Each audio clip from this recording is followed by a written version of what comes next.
Hi, come on in, come join us. Uh, so I like to talk about who I am, kind of give some background here. So I am Caleb, the Negro artist, Rainey. I'm talking to you, but I'm talking to people online too. We in here, you know what I'm saying? Um, so yes, I am Caleb, the Negro artist, Rainey. I am a spoken word artist. I've been doing this for over 10 years. I have published 2 books. I've released 2 albums. I made a short film, and I just recently starred in a documentary. So that is kind of what I do. I travel the country performing poetry. And having done this for a long time, I ended up compiling this kind of workshop, this lecture, over the ideas of what are spoken word poets doing that are capturing audiences, right? Why do we hear a poet go up on the stage and when they're really doing their thing, you're captivated and they could hold you for 15 minutes if they wanted to, right? What are they doing in the first few minutes to get our investment, right? So that's where this comes from. And just because I love to know the people in the space, so I'm going to pass this to you really quick, which is I would love to know your name and your pronouns. And just like, what made you choose this? Why are you here today? You know, I'm asking you. I'm going to ask you back there, too, so you be ready. Yeah.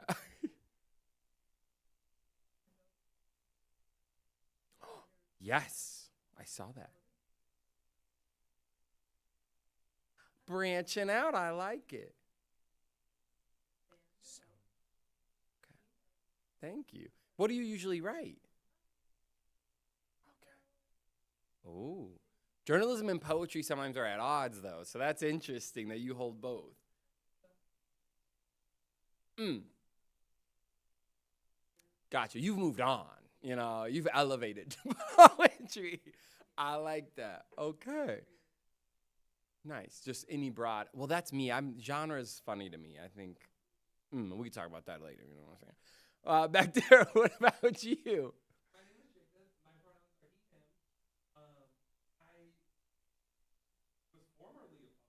Oh, okay. Go ahead.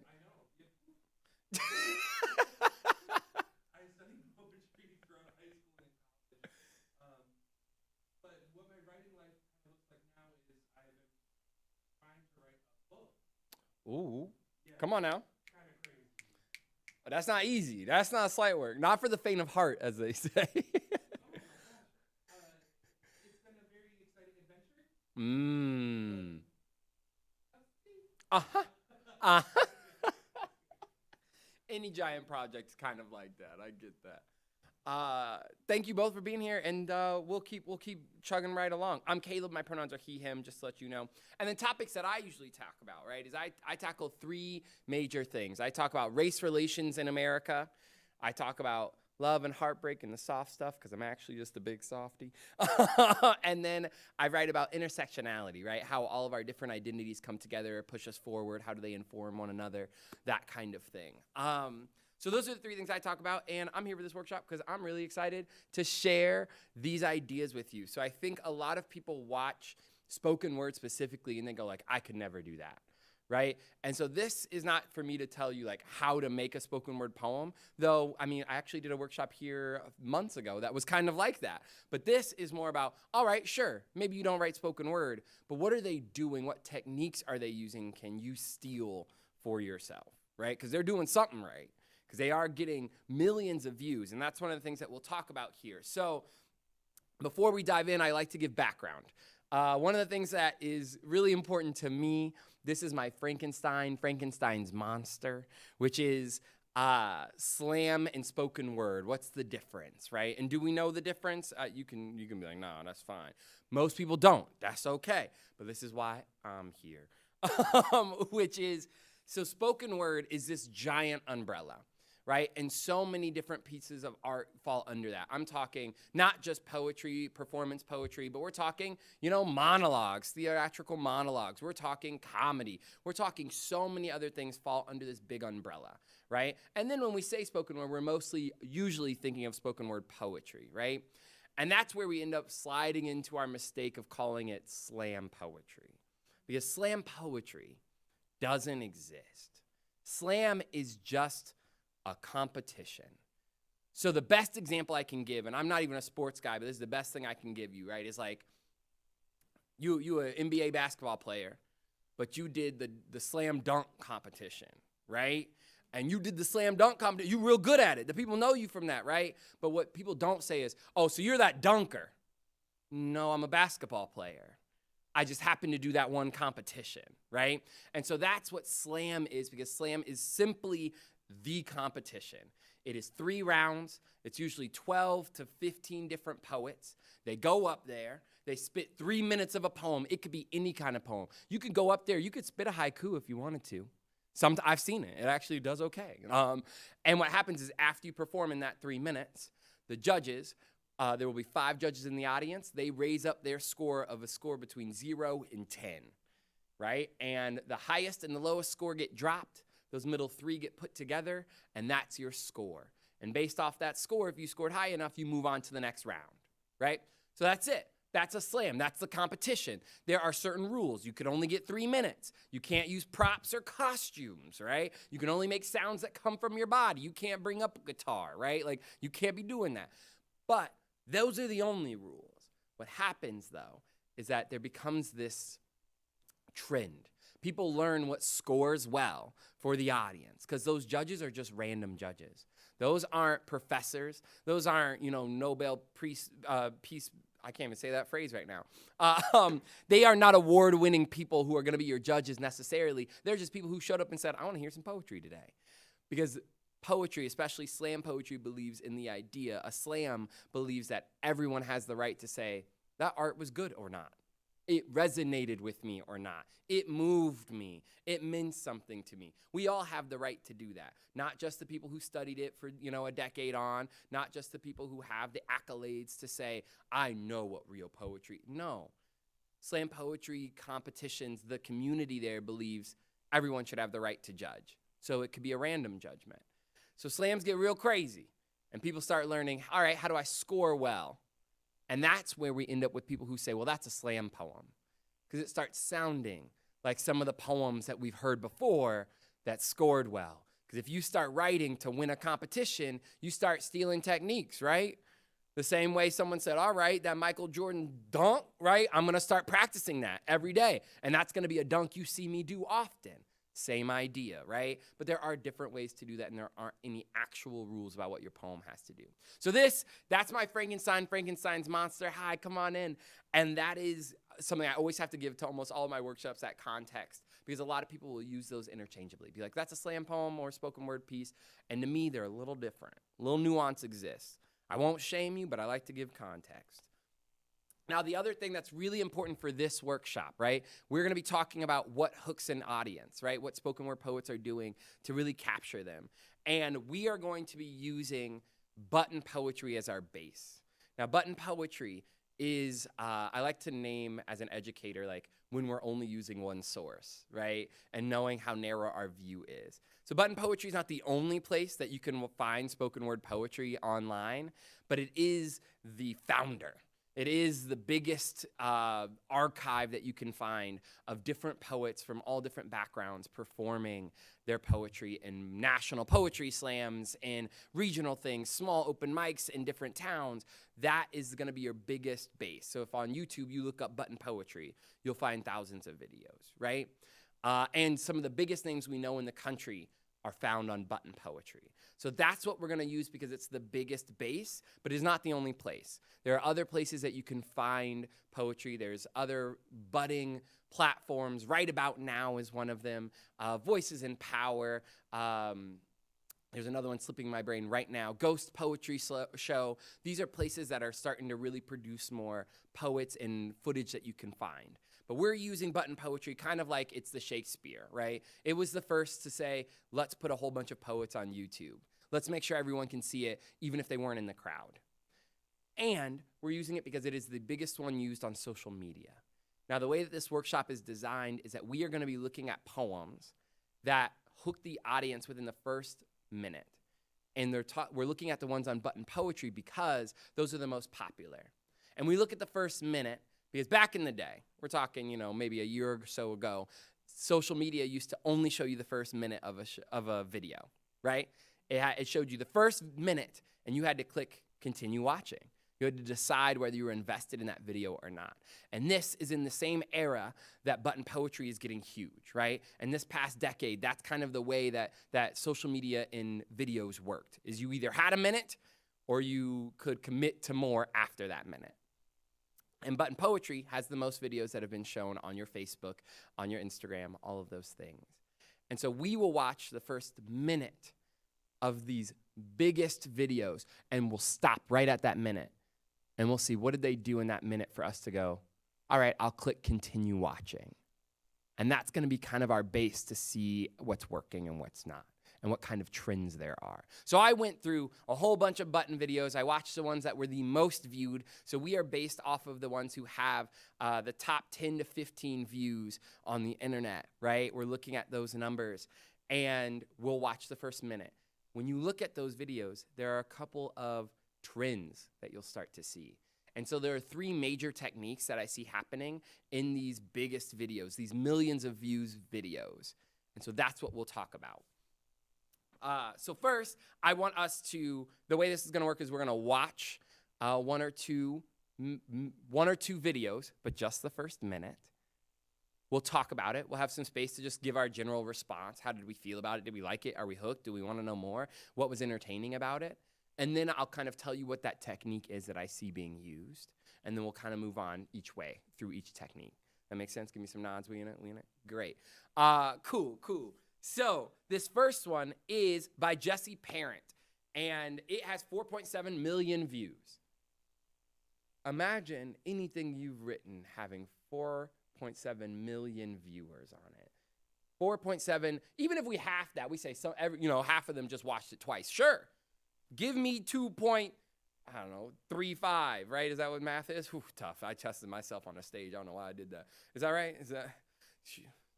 Work with me. You know what I'm saying. Think about that. Think about how many views that is. There must be something happening here that they're going, all right, we'll watch all 3 minutes of this video, but in the first minute, I'm hooked. So that's what we're going to watch here. So take notes or think about what is landing for you. We're going to check to make sure sound is working. By golly, I hope it does. That's not what I wanted.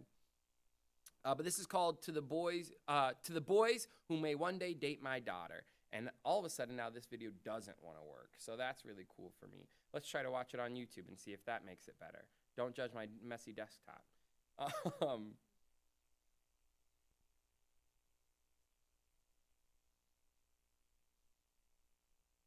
To the boys who may one day date my daughter.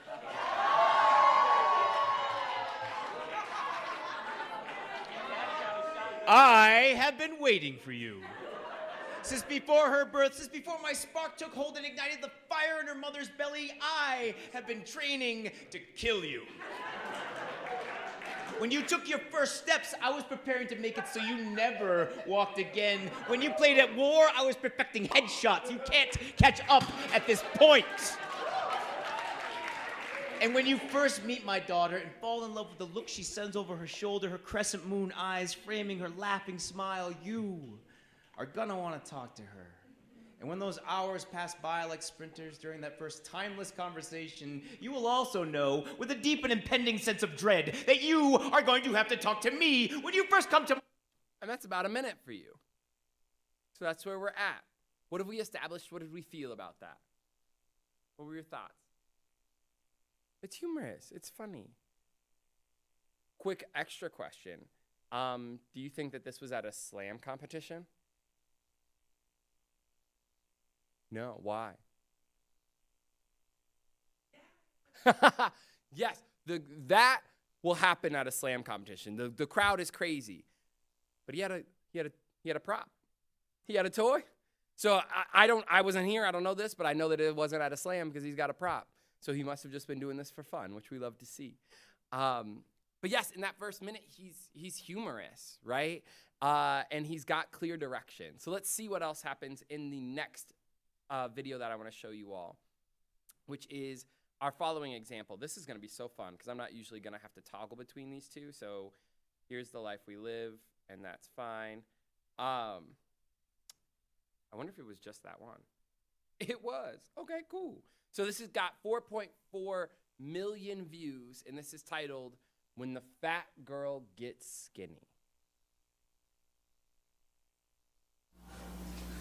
The year of skinny pop and sugar-free Jell-O cups, we guzzled vitamin water and vodka, toasting to high school and survival, complimenting each other's thigh gaps, trying diets we found on the internet, menthol cigarettes, eating in front of a mirror, donating blood, replacing meals with other practical hobbies like making flower crowns or fainting,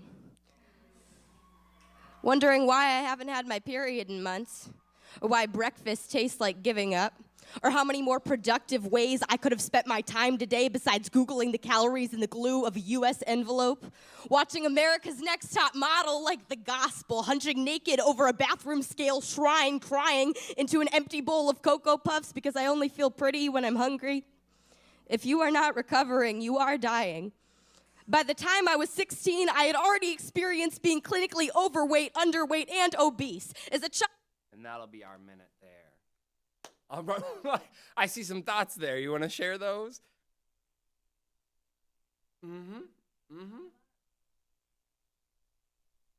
Yes, it was heavy. And it jumped right in, didn't it? It was telling us. So, what I want to talk about here, because I agree, right? That was like a lot, and it was heavy, and we got right into the meat and the dirt of it. Which I love a whole lot. But one of the things that I think that both of these poems are doing really, really well is this locked and loaded first line, right? So we've got when to the boy who may one day date my daughter, right? And when the fat girl gets skinny. And what's happening there is on a grammatical level, the syntax structure is creating urgency, right? So when something happens is a promise to your audience, to your reader, that something is going, like something's happening, like movement is already there. This is not going to be a simple little portrait poem about like, and look out the window at the leaves, right? That's not what's happening. I'm promising something's going to happen when this happens to you, right? There's this direction and this urgency that allows us as an audience to immediately try to jump on train. Go, all right, there's movement here. I'm interested on seeing where we go. And can you hold me for a minute? Because then I might go the whole ride. And it's a promise, right? It's a promise to the audience that there's something in the end. And it offers, what I love about When the Fat Girl Gets Skinny is it offers a unique perspective, right? So it's not when I have an eating disorder, but it's narrowing the view. And you suggest that you are like letting the audience in on something that they haven't known yet, right? They haven't had access to yet. So when this happens, I'm gonna let you know, right? Like all of a sudden you go, oh, okay. What does happen there? I must not know. You must be letting me in on a secret. And that is going to create that interest, that engagement, and that investment from your audience. Now, I have this example of Black privilege, which is not one that I showed you all because it's not on Button Poetry. It's not on our source material, but it's so powerful to me, which is that it flips an understood term on its head. So it's called Black privilege, and immediately we go, wait a minute. What are you talking about? That's not what the news is always talking about, right? What are we talking about, right? And all of a sudden, we've got interest, buy-in, and going, you better make your point. You better make it make sense. It flips what we think we know on its head right in the beginning. Giving that in the first line makes us invested. I like to have honorable mentions, right? Why I Hate Religion But Love Jesus. That one's got 34 million views. And you can guess why, right? There's a promise in that title, in that first line. And I go, all right, are you going to fulfill that promise? In the same way, we've got, can we autocorrect humanity? That's got a question in it that gives us that intel, that interest. And then the Black privilege, as I mentioned earlier, which has 1.1 million views, but I think it does a really cool thing where that's a poem that people walk away from knowing that poem because that hooked them so hard, right? And that poem, you want to know what stance are you taking here? And it's very interesting.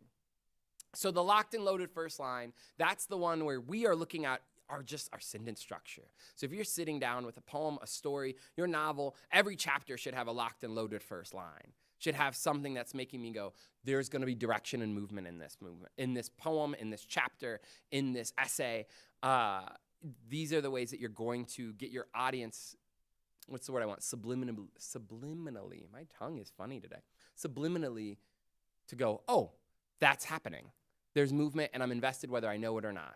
right? Your favorite thriller books are going to do something like this, right? They're going to create that suspense by going, something's happening. But then I won't tell you what it is, right? Like that's how we build that suspense, that tension.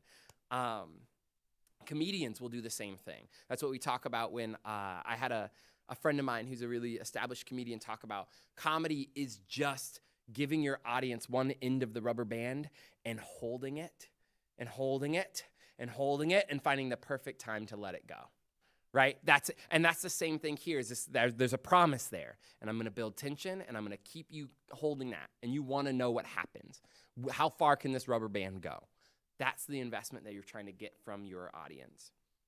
Now, our next one here, we've got Patrick Roche's poem 21, and this has 6.5 million views. And again, we'll only watch the first minute. But of course, the world wants to fight me. Me and technology have been constantly beefing. So,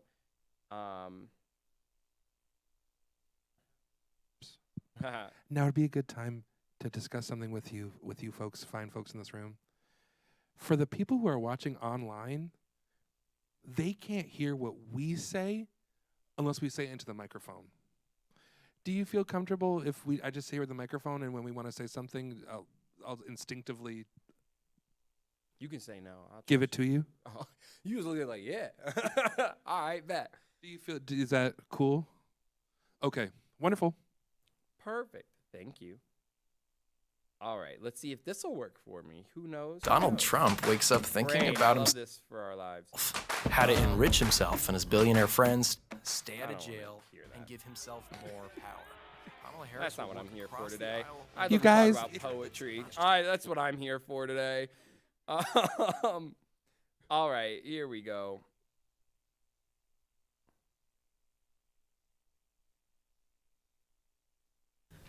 "21. My father is run over by a car. He's passed out in the road with a blood alcohol content 4 times the legal limit. I do not cry. 4 months later, the nurses lose his pulse, and I wonder whose life flashed before his eyes. Rewinding VHS tapes, old home videos. 20. 19. I haven't brought a friend home in 4 years. 18. My mother sips the word divorce. Her mouth curls at the taste like it burns going down. 17. I start doing homework at Starbucks. I have more meaningful conversations with the barista than with my family. 16. I wait for Christmas Eve. My brother and I usually exchange gifts to one another early. This year, he and my father exchange blows. My mother doesn't go to Mass. 15, I come up with the theory that my father started drinking again because maybe he found out I'm gay. Like, if he could make everything else blurry, maybe somehow I'd look straight. 15. My mother cleans up his vomit in the middle of the night and cooks breakfast in the morning like she hasn't lost her appetite. 15. And that's really where we're at. That's our minute. How do we feel? What worked for you here? There's a countdown. I agree. I like the countdown. Yes. It's pretty intense, the story. I am not Wendy Williams. You have to grab the mic. It's a pretty intense story. Mm-hmm. So, Yes, it's intense, and we've got this countdown with it, right? yeah.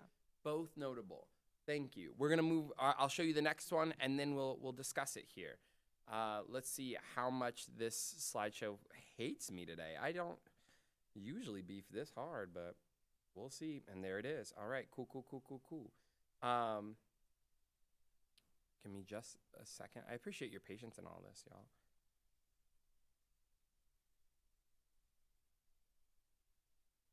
Well, if I can spell right, that would have worked, but it didn't. Great.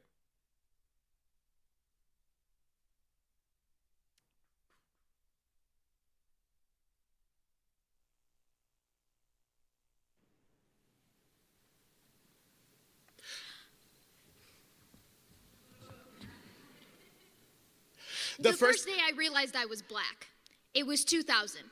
We had just learned about blacks for the first time in 2nd grade. At recess, all the white kids chased me into the wood chanting slave. My mother said I refused to come out for 3 hours. Said she thinks I was lost in the trees, but I just needed to be closer to my roots. As a woman, having a boyfriend is a battle. If 70% of us are abused in a lifetime, what is the number of men doing it? The answer is not one man running faster than light to complete a mission, and that is what leaves me sick. The second day I realized I was black was in a gas station. I only had 25 cents, so I searched what to spend it on. The cashier floated from aisle to aisle, eyes fixed on my hands. That was the first time I realized skin color was a crime. My body has become cause to write legislation, cause for ass smacks in the back of a class. My body has demanded everything except respect. I've been asked, what makes you feel unsafe? And I struggle not to yell everything. The third day. And there we are. All right, what's working here? Are we engaged? And what parts do you find interesting? Intersectionality. Oh, come on out. Go ahead. Tell the people. And that the white woman or the white girl is speaking as if she were the black person, and he's speaking as if he were a woman. Yes. Agreed. I think first time I saw this, I was like, hold up. Wait a minute. But you're right. There's this intersectionality that's happening here. And I think what I want to name is this play in structure, right? In a vague way, we're talking about structure. One thing we named was that timer on Patrick Roche's poem 21, right? And what that does is this the enforcement of time creates suspense and familiarity. I gotta breathe, I think. The words just don't want to work with me today. But right, it makes us familiar, right? It's this idea of, I like to think of it as like bowling. A structure is your bumpers, where it's like you're still going a certain direction, but for those of us who are a little rocky about what we're doing here, that gives us that guide. And it helps us bounce off of it and feel more comfortable. Feels like I am holding on to something, a railing, as you take me through this story. For Patrick Roche's, where he's talking about his father who had died when he was 21, and we get an introduction of him and his sexuality, we get all of this kind of heavy stuff happening. We might have gotten overwhelmed. But instead, we had a countdown. We knew that we weren't going to get more than a little bit of information per year. I knew that we started at 21, so at most we go to 0, right? Like I feel okay in this space, which makes it safer for me to go, I can dive into these heavier things, right? But then it offers a contract. It's an agreement. Not only did we say with our locked and loaded first line, where we are promising that something's gonna happen, this is a promise of like, this is how it will happen. This is how big the something will happen within this time, within these parameters. And that can be really, really big for your audience, especially if you're writing something that people are not used to, or they're approaching something that might be hard to talk about. A structure can give them that comfortability that might be really vital for their investment. It's hard to invest in heavy and hard things that we're not comfortable with unless we feel like it's like going to the party and finding at least one person you know. Oh, okay, all right. Then I'll socialize with strangers now. I got a friend in the corner, right? Like that's sometimes how that works. That's what your structure can do for you. And then what I loved about Lost Voices was that dissonance. Dissonance and dichotomy can really work well for you, not just in the poetry, right? You might be like, I'm never writing a 2-person poem where we flip into, right? But if you're writing a fiction piece, what does it look like to have something come out of a character, come out of a character's mouth that you didn't expect? Right? What happens in your fictional story if you have an old white man who's talking about black women feminists? All of a sudden you're like, whoa, right? Like that gets your audience, that dissonance, that dichotomy of like, that identity isn't what I expect from this. How are they talking about this, right? All of a sudden I will read the rest of that chapter to be like, how does this white man know any of that stuff? Right? Like I need to know, right? And in the same way, you create that dissonance and that dichotomy of going, what if I put that, poetry loves to do it in objects. The curtains say this about me when I'm gone. All of a sudden, wait, the curtains, curtains don't be speaking, but now they do, and what do they have to say about me? And all of a sudden, there could be this dichotomy where maybe my curtains are talking mad-ish about me. You know what I'm saying? Like, maybe they are talking trash, and all of a sudden, I have this dichotomy between me and my curtains, right? And all of a sudden, that tension exists, and I'm interested. And it creates conversation and movement. One of the biggest takeaways that you can have for when it comes to your hook, your how to grab an audience in the beginning, is that you've got to have some kind of movement. Our instincts are designed to find movement. Think about if something just starts moving in the back of the room, we're all looking, right? because movement is what we're designed to look for first, right? So we have to create that when we're creating our stories, our poems, our writing, is how do I promise you there's gonna be movement, and how do I show movement right away? Those two things are gonna be really, really vital. Moving on to our last one. This is the most viewed with 16 million views on Button Poetry, and it is Neil Hilborn's OCD. And, shortcuts, love to see it. But we will have ads, I'm so sorry.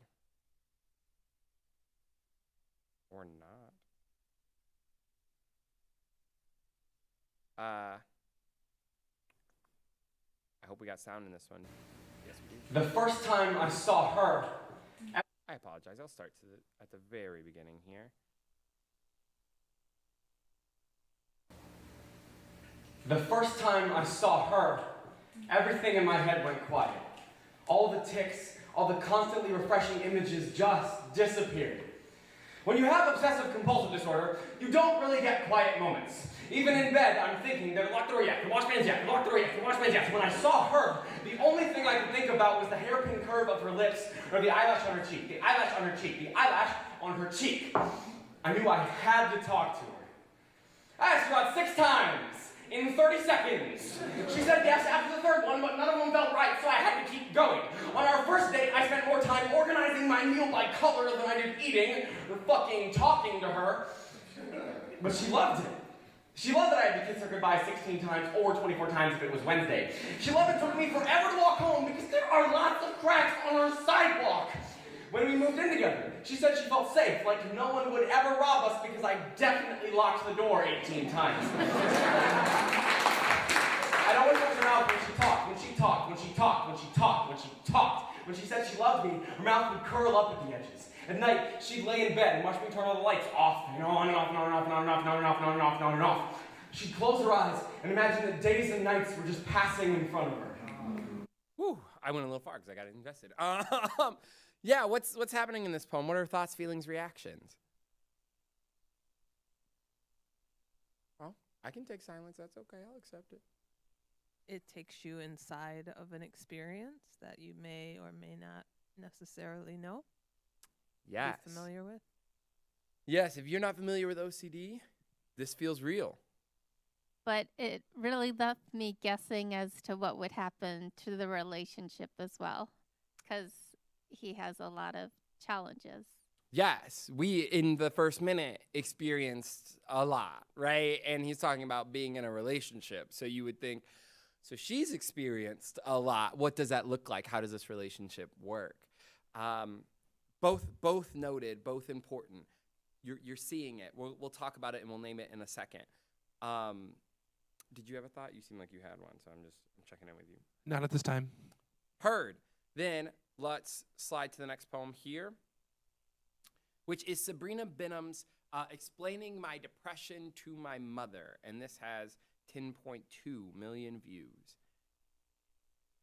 Yeah, that's just, the idea of millions of people watching my thing seems wild, right?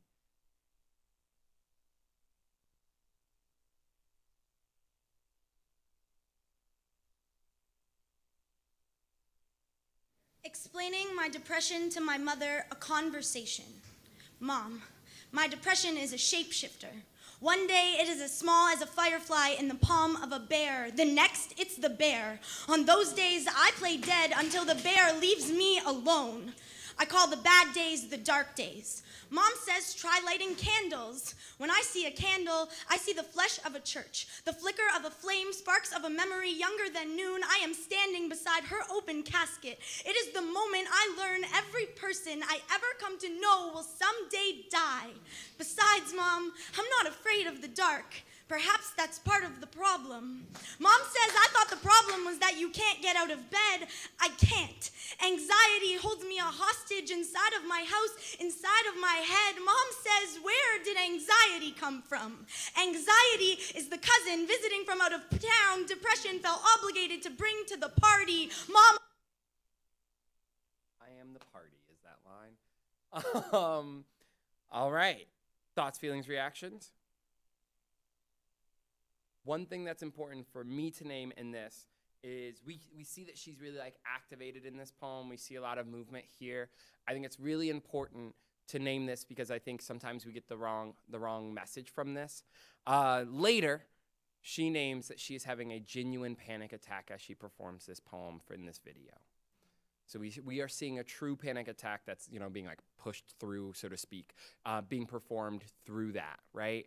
And so as powerful as her performance is here, it's always important to me whenever I show this to name, this is not what we strive for. We don't strive for panic attacks on a stage, right? Like that's not what we're looking for. Though it's real and we had an experience and we can feel it and it feels tense, it is always better to take care of yourself. And that's something that Sabrina would also say. She wouldn't be like, this was a good idea. It was just a thing that she ended up doing.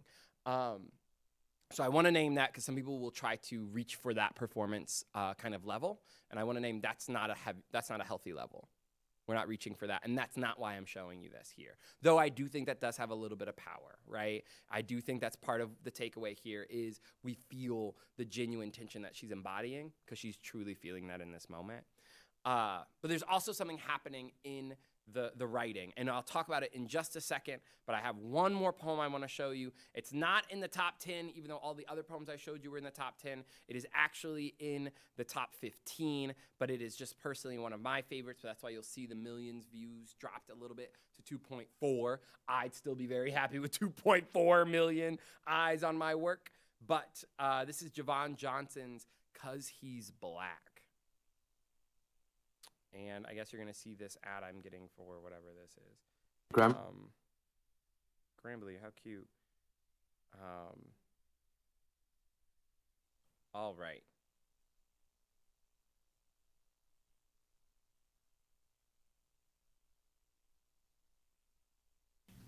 So I'm driving down the street with my 4-year-old nephew.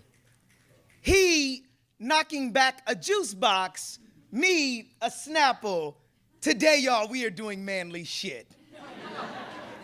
I love watching the way his mind works. He asks a million questions. Uncle, why is the sky blue? Uncle, how do cars go? Uncle, why don't dogs talk? Uncle, uncle, uncle. He asks uncle, uncle, uncle. He asks uncle, uncle, uncle, as if his voice box is a warped record. I try my best to answer every question I do.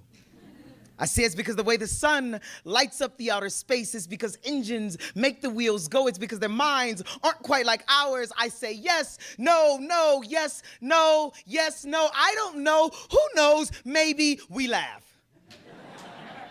He smiles, looks out the window, spots a cop car, drops his seat and says, "Oh man, Uncle, 5-0, we gotta hide." And that's our minute. So there's humor in this one too, right? There's playfulness here. But the really, really big thing, and I think the hardest technique and the one that I think requires the most amount of time and intention is this kind of love at first sight is what I call it, right? Which is, this requires specificity, vulnerability, and honesty that is hard to produce, but is also the most effective at capturing an audience. So in each one of those poems, we saw the specificity. Right away, there's a relationship that is defined. But it must be coupled with unique examples. But first, we have the OCD. We immediately knew we were dating someone. You named, I was interested in the relationship because it's established right away. We know exactly who's involved, right? And sometimes in our writing, we're so interested to tackle the concept that we want to talk about or where we want to set the scene, right? But the strongest thing we can do is relations, right? We are not only animals of instinct and movement, but of relation, right? And those will be the two things that hold us the most. And so we need those relationships to be defined right away. We knew it was explaining depression to my mother, and then we knew I was with my nephew, right? Those are the ones that we had. We knew a relationship within the first 3 seconds. We knew who we were talking to, right? Or who was important here, what relationship we were going to explore. And then we got unique examples. And there's the power, right, is in that specificity. A lot of us new and young and starting writers will try to be vague as a way to be universal. A lot of times that's what we think. We think if we don't talk too much about ourselves or specific examples, then we'll reach more people. but it is actually the opposite, right? The most specific is the most universal, because when you get really specific about an experience you have, it invites me to find something really specific that's happened to me that even closely relates to that, right? Or is the opposite of that. But you give me specificity, you give me something solid to hold, and I, as the reader or as the audience, will bring something solid to meet you with. And there's the power. That's what we want. And so when we're talking about vulnerability, we're talking about showing your weakness. As a writer, as a character, right? Show that weakness. In the performance, we saw that physical presentation. We saw the eyelash on her cheek, the eyelash on her cheek, the eyelash on her cheek. He's moving his body as he does that, right? There's a full embodiment of what I'm naming as a light weakness. I want to be very clear. I don't think neurodivergency, mental illness, or mental behaviors are a weakness, but we're naming that as a vulnerability. Showing parts of yourself that sometimes society doesn't think is very beautiful or isn't very accepting of. And I would argue the eyelash on her cheeks is one of those examples, right? Depression is a bear, and I play dead until it leaves me alone, right? We've got these lines that are so gutting and so honest. And we have, this is just a funny moment with Javon Johnson where he's going, yes, no, yes, no, maybe, I don't know. Again, a moment of vulnerability of I am not an end-all, be-all knowing thing, right? I'm up here, and here are my weaknesses. Here are where I fall short. And that vulnerability asks us to bring our humanity to the table. And those are the pieces that then when we walk away, we feel most full while also feeling most gutted because someone brought their humanity to the table and we met that. Honorable mentions here are Friends with Benefits. That one's a great one in which Jay is talking about a friends with benefits relationship with her anxiety. Right? And so immediately we have a relationship defined, and then we get examples of like, I say, I'm going to go talk to that cute boy over there. I mean, my anxiety says, no, you're not. Right? And then we have these unique and funny examples.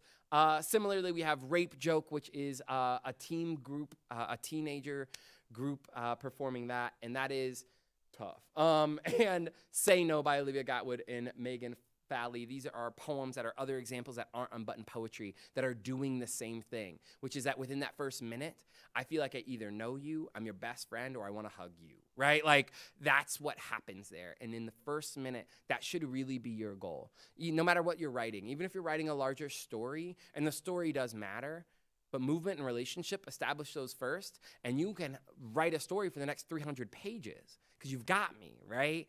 And sometimes that's the most important thing. Sometimes you might be like, well, I need to put up the setting or the context. I need to make sure that I world build so they know what world we're in. All of that can happen in time. But if your reader doesn't make it past the first page or isn't listening past the first stanza, you've lost them, right? And what does it matter what happens next in that writing? And so that's why we focus on this. So to sum this up, I am on time. I was like worried, so I was like, I've been trying to gun it. Is our 3 techniques that we talked about today. Locked and loaded first line. Think about the syntax of your first line. Are you promising something? Are you creating movement in that line? Second, we've got our structure. Figure out in what ways is your structure creating that tension, and in what ways is it creating a agreement or a contract with your audience that will make them want to follow it to the end, right? What's that structure that's going, I'm promising you something in the future. I'm promising you something bigger. And here's the structure, just hold my hand, we're going, right? And then last is that love at first sight. How are you going to create specificity, define those relationships, and show those examples that people are actually going to be able to hold on to? So that then we go, I actually just want to know, like, if they break up, how do they break up?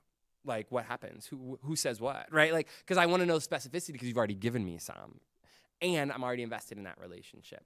So those are our 3 main points here. I like to open up the last few minutes of my workshop just for general questions. Because y'all came here curious and you're like, I don't know, I was just going to see what's up. And so I like to give this space for general questions either about what we talked about today, spoken word as a whole, poetry, being a professional writer, living here, like whatever, right? I don't care, but I like to give a little Q&A space just for that. But there is no pressure if you don't have any. But I just am curious, are there any questions?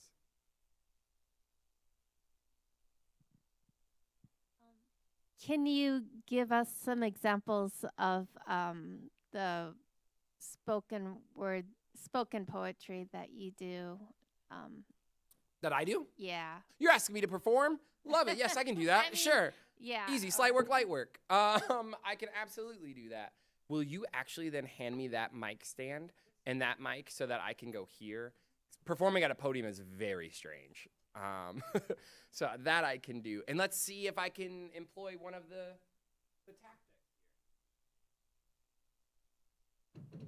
Where's the best view at? They can see me over there still? No, I'm just kidding. All right. I'll do this one here. It's just one of my favorites.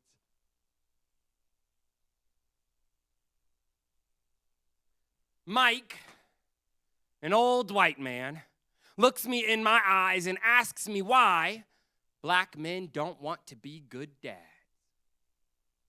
I feel my breath catch. My fingers curl into a fist, every muscle in my body begging to answer with might, with fight. See, there's this home video where my dad is lying on the couch with 6-month-old me on his chest. And I start to cry. And he picks me up, gives me a gentle kiss on the cheek, and holds me upright with a shh, shh, shh. With my feet planted on his chest and his hands holding me upright, he's doing everything he can to keep me calm, to keep the hunger at bay. Now, I watch home videos and wonder what little black boys are supposed to do when there is no one there to hold them up when the hunger gets to be too much. See, I have never met a black man who wanted to be a bad dad, but plenty that didn't know how to be anything else. Either absent or abusive, they fall short of fatherhood into teachers of trauma. See, my dad's dad worked hard, but sometimes hit hard too. A Southern man, better understood by his hands, and he raised 5 kids this way. And on the day that he raises his fist to his wife, my dad jumps on his dad's back, all lightweight and lanky, pounding fists against father, because my dad knows what's worth fighting for. See, my dad taught me what's worth fighting for. So on my 16th birthday, when I am crying in bed because my girlfriend is carrying our baby inside of her like an unexpected gift, I find the strength to tear up the receipt. No returning to sender, I will fight for this fatherhood. And even though God's postal service permanently delayed that delivery, I can tell you with complete certainty that I would have died fighting for the title Good Dad. Thank you. That's that piece. Woo! Yeah. Thank you. I should have performed earlier. I'm sorry I didn't. I do. Sure, I can do one more just because I think that's fun now. But techniques that were used in that poem, I think that I did a locked and loaded first line, right? Mike, an old white man, looked me in my eyes and asked me why black men don't want to be good dads. That was the start of the poem. When he said that, I said, this has to be a poem. So that, right? But then I do think that I work really hard to establish within at least that first minute relation, right? I'm talking about me and my dad pretty quickly, and I'm trying to get us into that space. So those would be two versions, 2 techniques being used in that. Let's do this piece.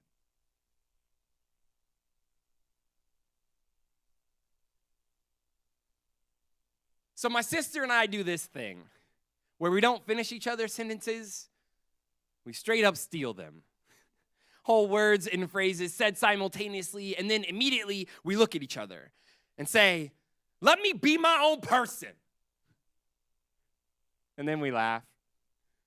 And the funny thing about siblings is that it can feel like a relationship with your own reflection. Like you are standing next to them simply because they are the other half of this double helix. a home made out of good genes and good memories. A home that can handle the weight of any bad day. A place where sibling and safety become synonyms. 3 months ago, I watched my mother hold hands with a man as he turned into a memory. They whispered, brother and sister, back and forth to each other until his voice gave out, until his breath gave out, until he gave out. And now, I watch my mother reach for a reflection that's not there. Extend her arm across a double helix to find nothing holding her in place, a homeless heart. And I find an old note written in my phone titled Things I Don't Want to Forget. There's only one thing listed: my sister's love for named humor. Like even years ago, I knew how important it would be to remember every starving Marvin, every Geez Louise, every negative Nancy.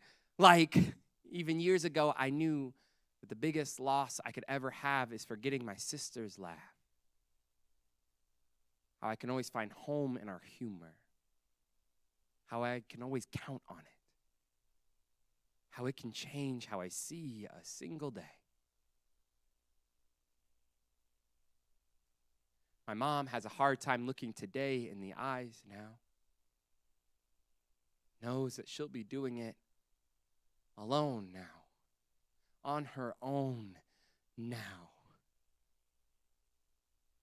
And I feel my heart crawling its way back home, whispering, let me be my own person. But please, don't leave me alone. Thank you. That's that piece. All right. Thank you. So, ending our time, I am Caleb, the Negro Artist Rainey. If you want to follow me on social media, I'm on Facebook as Caleb, the Negro Artist. We can talk about why that is later. Or you can follow me on Instagram as _Negro Artist. Or just look me up on my website, thenegroartist.com. I am all over the place doing many, many things. And so I hope to see you all again. And happy writing. Thank you all for being in this space with me.